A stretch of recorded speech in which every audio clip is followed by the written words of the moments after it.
Welcome to Occupy the Land, occupytheland.org.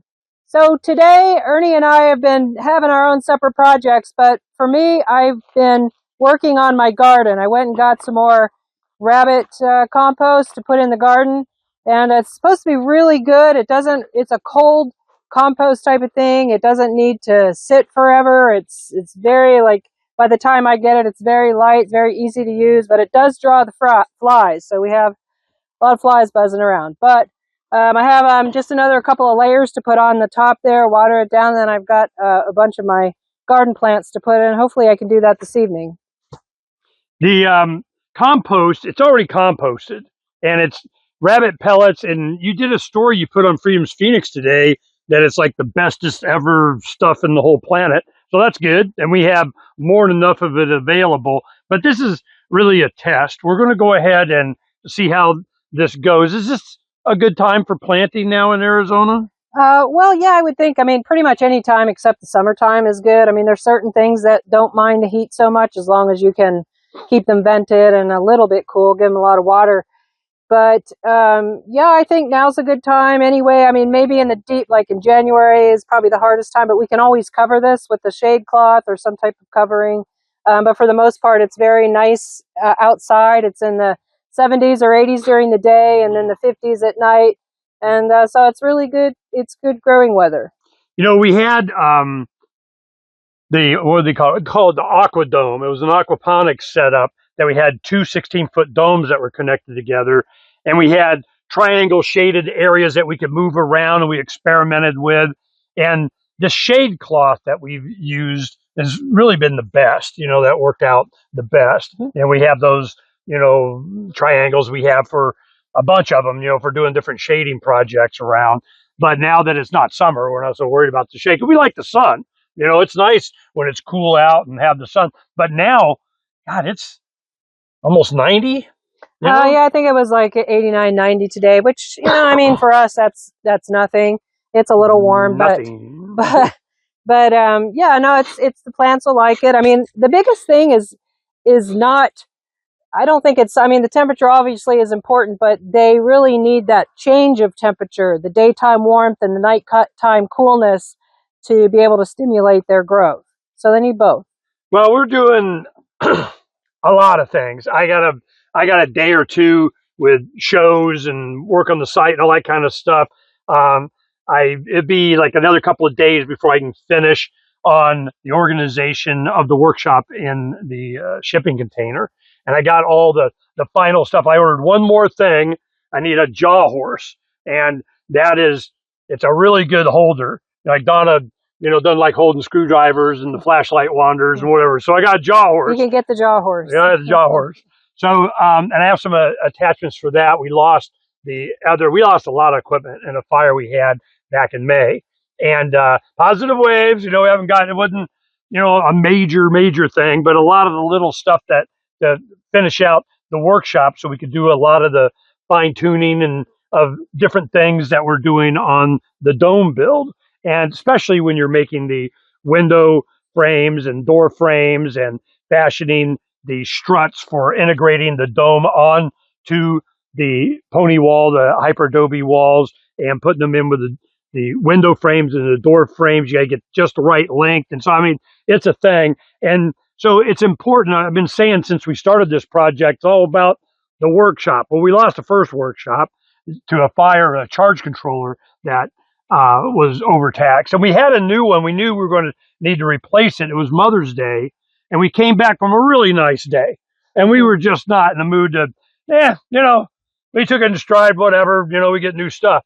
But it was not really a setback, but it was an inconvenience. And I really need to get this. So we did the shipping container because the dome worked great, but it was so windy, it just really beat the crap out of the covering and made it to start leaking.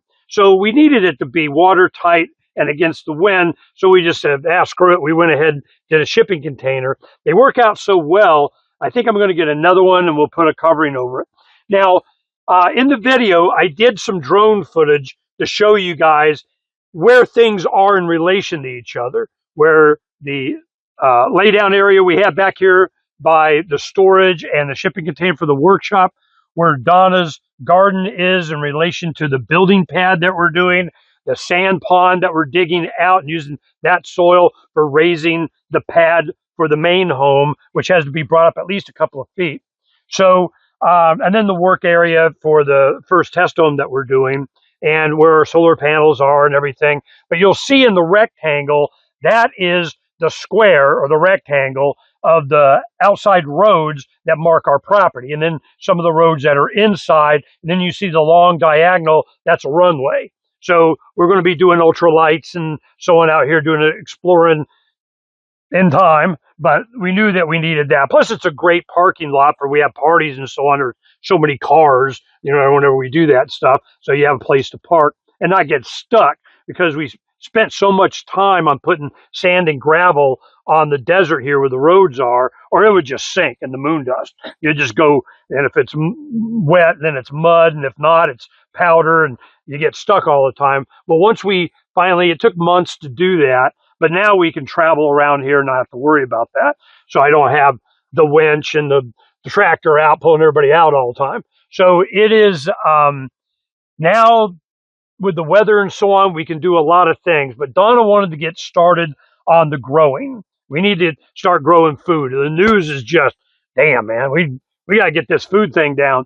Well, one of the things that we wanted to do, of course, is plant fruit trees. Well, that is important that we had the augered holes, that we have control of the water in the low areas, the washes that we augmented with the tractor, and everything drains to where we want it to go. Now, certain areas we want it to back up. And if you look on the footage, you'll make out some of the check dams, some of the washes, and how we're going to back it. But it's already getting green. You do this for just a couple of years, and all of a sudden you can see your land where you retain the water is a lot greener than places around you. It'll be another 2 or 3 years, and you go, damn, what'd you do, Ernie? Well, Ernie and Donna, we've familiar with the desert, and you have water, it freaking grows. So that's what we're doing. Now, the plants that you selected, are they just for making seeds? Are they for eating? Are they both? And you got what? Everything I got is for planting. I mean, there's just basic stuff like, you got to start somewhere. I have lettuce, tomato, cucumbers, onions, green onions, kale, collards, broccoli, I think cauliflower, some hot peppers, green peppers. Just so kind of a smattering of things, lettuces. So these are all for planting. They're not to eat. Obviously we can eat them, but they're going to be able to produce more. And if I can save the seeds, I will do that because I've done that before as well. This is, we've been experimenting for, God, a decade on our property in Northwest Phoenix.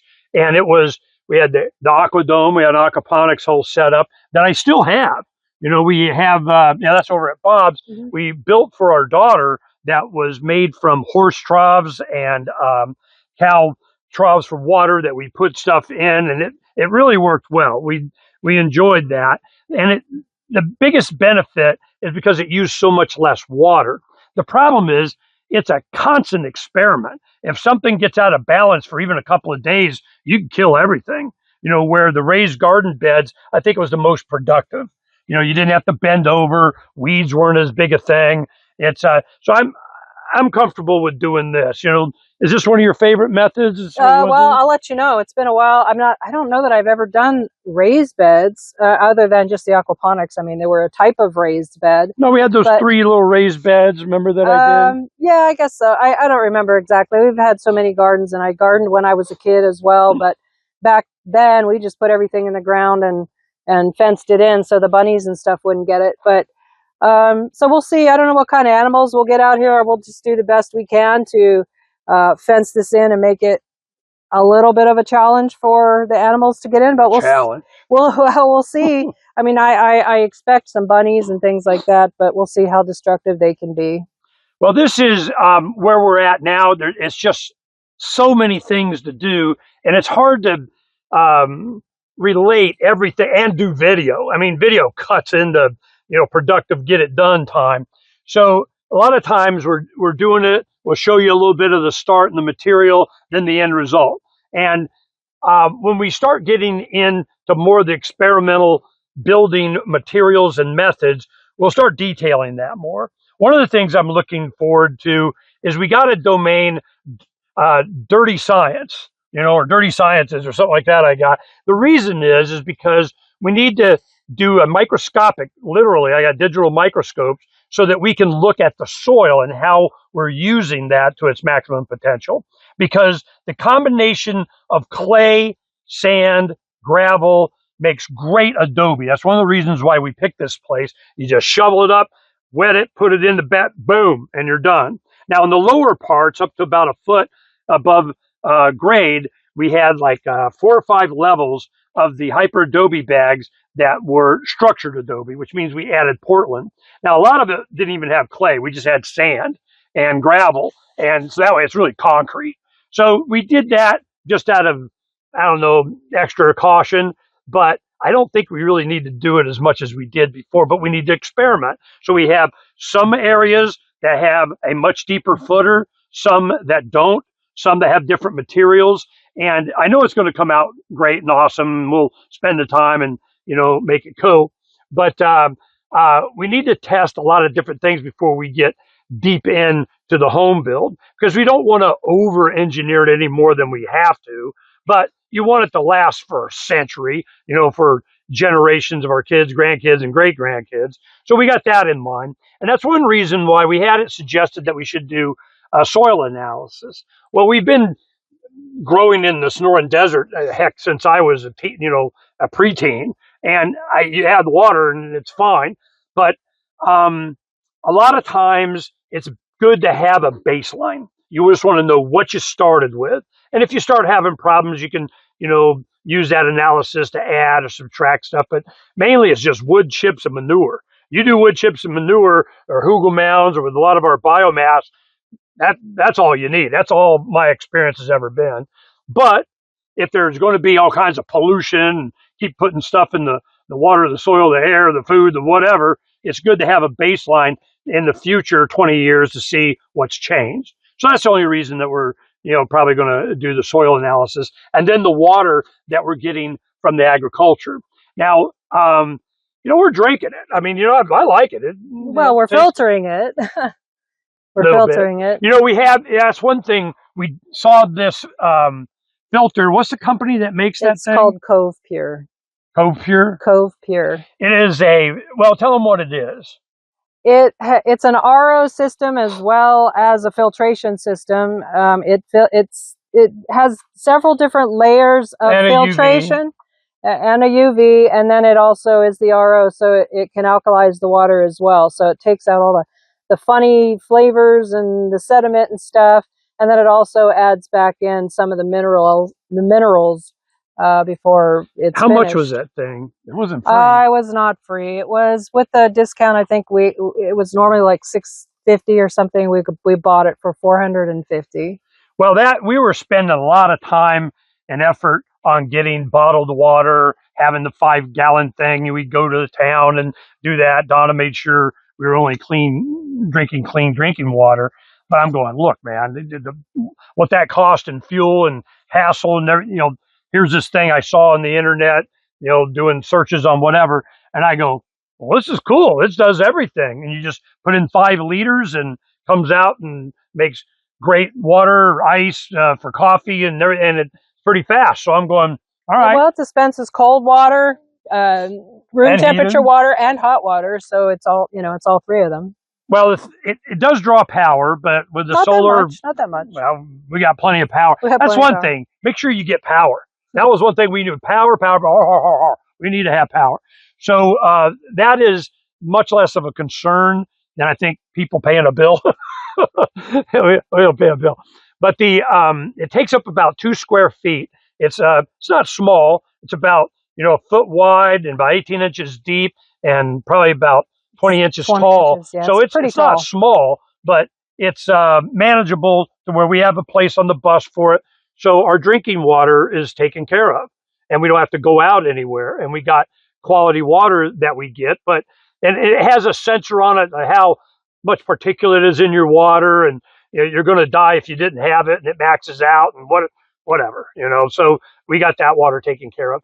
Now the it's going to take probably, well, whenever it has monsoon, we haven't had a really good rain yet. We have one really big rain, our sand pond fills up. We have all the water that we need. We'll have to, settle it, get the sediment out, filter it, and so on. But primarily, that is for agriculture. We didn't plan on doing any agriculture until this spring, but yeah, we need to It's time. It's time. Things are looking like we need to plant a garden. We need to start producing food just so we feel better. Yes. And you get quality food. And Donna made the effort to make sure we didn't get GMO and heirloom seeds and a good quality product to start off with. So that's what we're doing. So probably this will be the videos that we have ready now. And along with the aerial drone view, you kind of get where we're at, how remote we are. We have one neighbor, you might see one. Now, some of the buildings you see out here have been vacant for decades. This has just been, the roundup, the cowboys in the winter, decades ago. I mean, the 30s, 40s, 50s, we see stuff dated from the 50s out here that they were out here on the land, wrangling cattle. And the cattle is about a mile down that way where they have a roundup. And so that's interesting. And we see cows out here mooing every now and then, but they haven't bothered us hardly at all. You can see they come across the land. And we have the fencing that we can do.